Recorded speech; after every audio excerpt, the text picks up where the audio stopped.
maluco pudesse acontecer, mas aconteceu. Nós vimos cenas aí nos Estados Unidos realmente inusitadas, inimagináveis, mas vida que segue. A economia mundial entre tropeços, salavancos, continuam os países aí, todo dia se reerguendo, todo dia tentando fazer seu dever de casa. No cenário brasileiro, nós temos aí algumas incertezas, aliás, muitas, né? Com o fim do auxílio emergencial, vendo como a economia deve se comportar nesse novo cenário de 2021. Novidade também com o fechamento da fábrica da Ford Brasil, que foi também um soco no estômago aí do mercado nacional, do mercado automobilístico, mas era algo que nos bastidores os especialistas já comentavam muito que deveria ocorrer, e a presidência da República se posicionando nesse sentido e colocando panos quentes na história, dizendo, né, afirmando que de qualquer forma é um mercado muito forte, que existem outras montadoras, que empregos se perderam, mas que outros empregos foram gerados aí no país. Mesmo assim, o presidente Bolsonaro lamentou, claro, no seu discurso oficial, a perda, né, de tantos empregos com a saída da Ford do Brasil, da fábrica, com mais de um século, 100 anos no Brasil. E aí, hoje, no Gente Negócios, dentro desse panorama todo da pandemia, a gente vai discutir um tema que tem sido cada vez mais recorrente, que é ligado à saúde, né? A gente tem discutido muito saúde, entrevistado muitos médicos. Como é que ficam as gestantes numa época de pandemia, durante gravidez e parto, a tensão da gestante, as dificuldades enormes das famílias em ter acesso a essa grávida, a grávida para trabalhar, para chegar a um parto de uma forma mais tranquila, quer dizer, é uma pressão muito grande na mãe que está gerando a criança, em tudo que tem em torno dessa mãe, seja no trabalho, principalmente dentro de casa, com as famílias e as pessoas próximas que estão ligadas a ela. E nós viemos aqui para colocar esclarecimentos como especialista, uma médica que tem especialização em São Paulo, ela faz parto normal humanizado, né, especializada nisso, e ela vai discutir com a gente aqui, falar sobre isso, para explicar que o parto humanizado, o parto que já vem em algumas regiões do mundo sendo colocado em prática de forma mais evidente, ele ganha nova roupagem, novo estímulo no Brasil, dentro desse cenário em que a gente precisa ter partos em que haja muito amor, afetividade, segurança para essa gestante, para essa parturiente. Então, nossa especialista para falar de parto humanizado, em uma época tão importante, a doutora Keliane Duarte. Doutora, prazer em recebê-la no Gente Negócio pela primeira vez nesse bate-papo. Olá, muito obrigada. Queria primeiro agradecer pelo convite. É um prazer estar aqui falando com vocês um pouco sobre esse assunto tão importante que a gente vem vivenciando bastante, mudando a perspectiva ao longo do tempo. É um assunto que eu gosto muito de conversar, certo? Mas ter esse bate-papo com vocês hoje. Ótimo. Doutora, como eu falei aqui no início, é uma época que a gente vive de muita turbulência, né? E tudo isso mexe muito com o cotidiano, a vida, até o jeito da gente respirar, né? Todo mundo agora tem que respirar de máscara, não 24 horas, mas muito tempo. E isso para uma mulher grávida, para uma parturiente, os primeiros dias de amamentação, é tudo muito difícil, né? Muito complicado. Imagina passar por tudo isso em uma época de pandemia. Eu queria que a senhora colocasse para a gente como é que essas mães têm chegado ao seu consultório, como são os primeiros passos para um pré-natal bacana, até se chegar a esse parto, que é o parto que a gente sabe hoje que está a prática que está crescendo muito, que as especialistas, como é o seu caso, estão sendo muito procuradas no Brasil. Bom, então, no começo da pandemia, bem em março do ano passado, a gente viveu aquele momento que a gente achava uma coisa passageira, que vai durar muito pouco e logo vai passar. Nesse momento onde tudo fechou, a gente teve muita dificuldade em continuar consultas, inclusive pré-natal, que é uma coisa que não pode parar de maneira alguma. Por um tempo a gente teve essa dificuldade muito grande. Aos poucos, aí veio a telemedicina, que ajudou bastante a gente na questão de manter esse contato próximo com as pacientes, diminuir a circulação de pessoas, mas sair de casa o mínimo possível, digamos assim, e continuar esse acompanhamento, para não deixar essas pacientes sem o acompanhamento de pré-natal. São pacientes que elas tinham muito medo, ainda tem, na verdade, porque a gente não sabe ao certo o que essa doença pode causar, quais as repercussões a longo prazo, principalmente, que a gente vai ter nos nenéns, né, nas gravidezes que aconteceram ao longo desse período de pandemia. Então, a gente sabe que as gestantes são pacientes que têm uma chance maior de complicações, então são pacientes colocadas no grupo de risco e por isso a maioria delas, elas estão afastadas do emprego, foram remanejadas de função, estão em trabalho remoto, justamente para ter esse cuidado maior de evitar contato com outras pessoas, aglomerações e circulações nesse meio. E como você falou, Virginia, a gente sabe que principalmente mais no final da gravidez é um pouquinho mais complicado essa questão da respiração. As pacientes queixam muito da falta de ar, dificuldade para, enfim, respirar, posição. E realmente o uso de máscara acaba dificultando um pouquinho mais essa respiração, atividades cotidianas dessas pacientes, né? Então, é uma das dificuldades também que a gente encontra, mas a gente sempre reforça que elas evitem ao máximo de sair, que saiam só mesmo para fazer o que for realmente necessário e que quando elas precisarem sair de casa, sempre terem esses cuidados de higienizar as mãos, usarem máscaras, evitar de tocar em superfícies que têm muito contato, como maçanetas, corrimões, essas coisas. Então, sempre andar com álcool gel. É uma população que a gente tem que reforçar todos esses cuidados que são válidos para a população geral, mas para a gestante de uma maneira especial, tá certo? E aí, ao longo do pré-natal, você falou em relação ao acompanhamento do pré-natal, do parto humanizado. O pré-natal, ele é muito importante porque é durante ele que a gente vai conversar sobre o que essa mulher quer, o que ela deseja, o que ela pensa para ela. E assim, acho que a base de tudo é realmente a informação, sabe? A gente sabe hoje, porque na verdade, o que é humanização? Nada mais é do que um conjunto de condutas e práticas que elas tendem a tentar garantir um nascimento, um parto e um nascimento saudáveis, evitando o que for desnecessário. Então, assim, eu não estou fazendo nada demais. Eu estou respeitando aquela mulher nas suas vontades, nos seus desejos, tendo uma relação respeitosa com essa mulher, em todo esse contexto. Então, tudo isso é muito trabalhado durante o pré-natal. Daí a importância de você fazer um pré-natal bem feito, você ter uma confiança na sua equipe que te acompanha, que é quem vai te dar os esclarecimentos, informações, tudo isso para que você vá terminar um trabalho de parto, num parto, conforme seja o seu desejo, da melhor forma possível e que isso te traga uma experiência muito positiva, que você vá lembrar daquele dia de uma forma muito boa, de uma forma prazerosa, que não fique de maneira nenhuma memórias ruins relacionadas a esse dia do seu parto. Muito bem. Porque o Brasil é um dos campeões, se não campeão, em parto cesariano.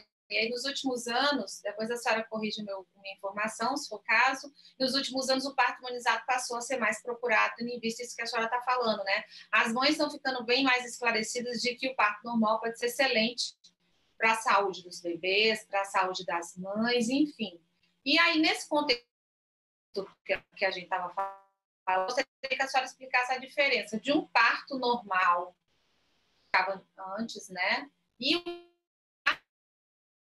parto normal humanizado. A diferença entre o parto normal e a cesárea, a gente já sabe, é uma cirurgia de cesárea. O parto normal humanizado, a diferença. O parto normal, o parto humanizado, ele é um tipo de parto normal. Na verdade, existem esses dois tipos de parto, né? O parto normal e o parto cesariano. E aí, quando a gente lembra, mais ou menos década de 60 até década de 70, 80, o que a gente tinha, o que a gente vivenciava no parto, trabalho de parto? Aquela paciente que ela tinha que ficar deitada, de barriga para cima, ela estava em trabalho de parto, ela não podia comer, muitas vezes tinha que fazer lavagem intestinal, sempre tinha que tomar soro, ter acesso venoso para tomar medicação, ela não podia levantar, caminhar, era muito isso. No parto humanizado, não. O que essa mulher quer? Qual é a posição mais confortável para ela? É em pé? É sentada? É deitada? Então, assim, ela tem liberdade para isso, para escolher qual é a posição mais confortável. Ela não precisa ficar em jejum, ela pode comer durante o trabalho de parto, ela não precisa tomar soro de força, né, ocitocina, que a gente chama, só se realmente for necessário. A episiotomia, que era aquele cortezinho feito na hora do nascimento, só é feito se realmente for necessário. Então, a gente tem muitas condutas que eram feitas de rotina e que hoje a gente sabe que não tem necessidade de ser feita de rotina. Lógico, muitas vezes precisam ser feitas, mas tudo isso é conversado com a paciente e é feito quando necessário. Então, só reforçando aquilo que eu já tinha falado, né? Nada que seja desnecessário é feito, tá? Por exemplo, a indução do parto. Exatamente. A indução do parto, existem situações específicas que a gente precisa induzir uma paciente a entrar no trabalho de parto. Ou aquela gravidez que está muito prolongada, aqueles nenéns que a gente brinca que são preguiçosos e não querem nascer. Ou é uma paciente que demora muito. isso, que tem algum problema de saúde, que ou problema de pressão, problema de diabetes, alguma coisa que está trazendo algum risco para aquela gravidez. E não necessariamente precisa ser cesárea. Eu posso, se tiver condições, tudo com segurança, se a mãe estiver bem, se o bebê estiver bem, eu posso perfeitamente induzir, fazer com que essa mulher entre em trabalho de parto e tenha essa sua experiência. Compreendo. É porque o que a gente observa no Brasil, isso é uma prática muito comum, que os consultórios, eles nem querem receber pacientes, mães de parto normal. Os médicos já falam, no parto normal eu não realizo, mesmo sendo particular, né, em plano de saúde, enfim. E a gente nota que no mercado brasileiro tem realmente, falando claramente, doutora, que a senhora é médica, né? Tá partindo aí aqui no Piauí na frente, com essas campanhas todas do parto normal humanizado, é muito louvável, né?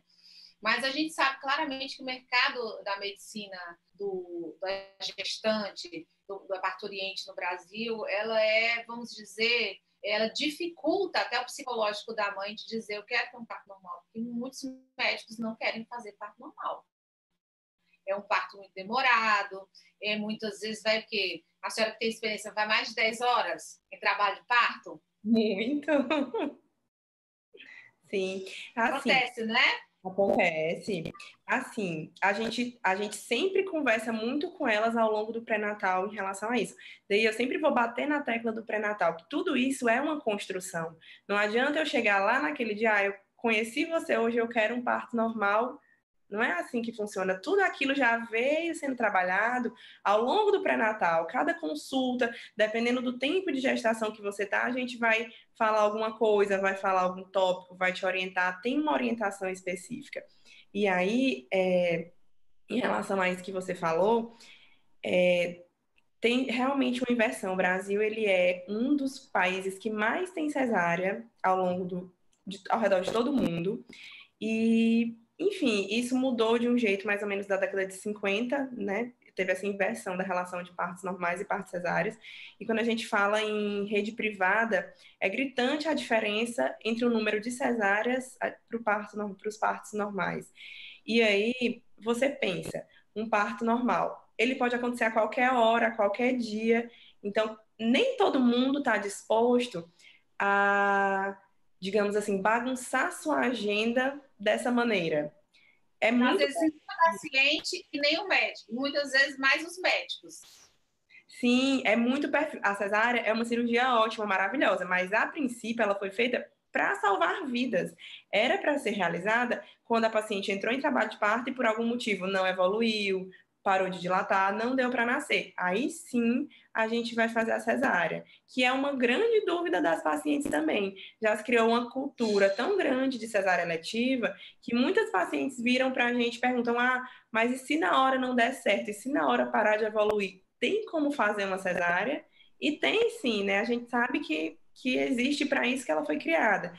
E aí, assim, o trabalho de parto, a gente acompanha aquela paciente e a gente vai esperar, vai dar o tempo dela, o tempo do seu bebê. Então, isso, aí a gente volta para o que você falou do psicológico. A gente tem uma cultura de cesárea tão grande que todo mundo pergunta, ah, vai nascer quando? Que dia que vai ser? Quando na verdade não é isso, né? Eu estou esperando e às vezes as pessoas não entendem. Pode durar 40, 41 semanas. e todo mundo, ai, não vai nascer, não vai nascer, aí começam as histórias. Ah, porque o primo de fulano, Então, assim, acaba que a vontade dessa mulher vai sendo minada por tantos comentários que ela vai ouvindo. E por mais que a gente diga, não, não vou me deixar abalar por isso, querendo ou não, você acaba absorvendo. Então, sempre tem uma história, sempre tem alguma coisa, sempre tem, mas pra que você quer parto normal? Pra que você quer sentir dor? Marca logo É essa dentro cesárea. do contra, né? De uma cultura totalmente de desinformação. Então, eu vou falar Exatamente. meu depoimento, a senhora é médica obstetra, eu sou mãe de 3 filhos e tive meus 3 filhos de parto normal, né? Então, eu sou aí PhD no parto normal, né? Quase isso. Não tive 10, não, mas 3 é um bom número, né, doutora? E Sim. aí, na época, eu lembro que a doutora Maria Lisboa me deu livros para ler sobre a questão da amamentação, o que isso tem de diferença no cérebro da criança, no desenvolvimento cerebral da criança, o leite materno, também sobre a questão do parto normal, o que pode trazer de benefícios, além de vários benefícios psicológicos, tanto para a mãe como para a criança. Tem muita lenda que eu escutei sobre como é que a mãe fica depois do parto, as vaidades mentirosas, né? De que a mãe vai ficar muito debilitada após o parto, ou ela vai ter muitos percalços na sua vida sexual porque teve filhos de parto normal. Então, falo abertamente, porque sou uma comunicadora de 24 anos, que isso não passa de lenda. E são lendas muito ruins para a mulher. A minha experiência com o parto normal foram excelentes. Os meus 3 filhos no pós-parto, a recuperação foi rapidíssima. Eu tive meus filhos bem jovens, né? Meus filhos estão fazendo faculdade. E meus filhos nasceram perfeitos, o pós-parto maravilhoso, fotos, eu me sentia muito bem, a amamentação, tudo perfeito. Então, assim, meu depoimento, né? A senhora é uma médica que está praticando em parto normal humanizado. Eu tive, na época, parto normal humanizado, porque era com a doutora Alice Aparecida, que é uma médica espetacular, acho que todo mundo do Piauí conhece, ela é recordista em partos naquela época, maravilhosa. E a senhora está entrando num mercado realmente muito desafiador.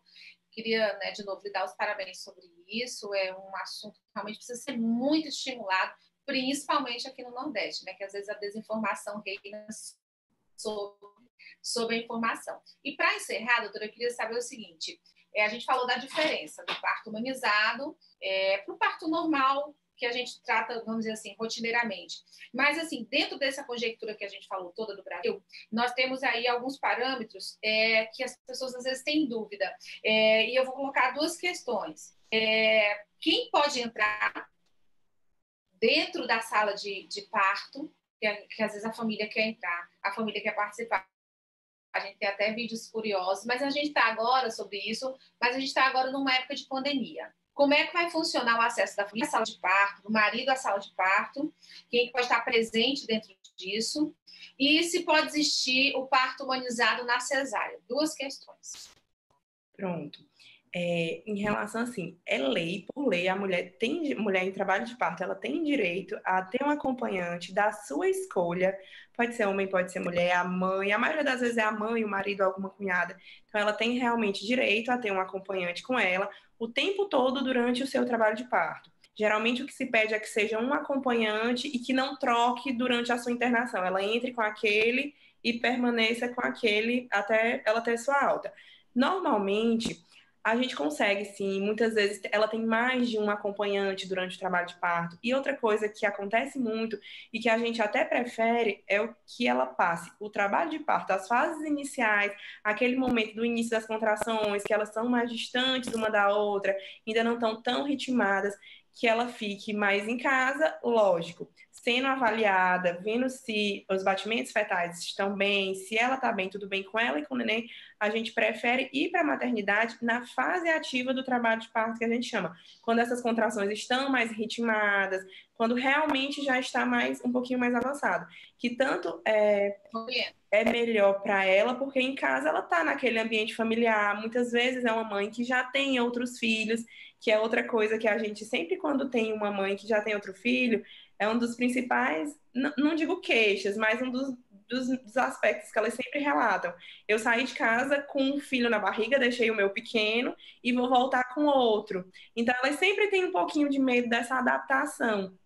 Então, é até um ponto de ajuda, né? Ter essa fase inicial que em casa e mais tardiamente para o hospital, diminui inclusive a necessidade de intervenções, tá? Enfim, ela já está em trabalho de parto avançado, eu só vou precisar fazer alguma coisa se realmente for necessário. A cesárea, o que existe, pode existir uma cesárea humanizada, e o que é isso, né? Idealmente, existe muito a cesárea eletiva, ou seja, eu marquei o dia e vou ter o meu filho naquele dia que foi marcado. O ideal, mesmo que a mulher ela deseje, por sua opção, ter uma cesárea, o ideal é que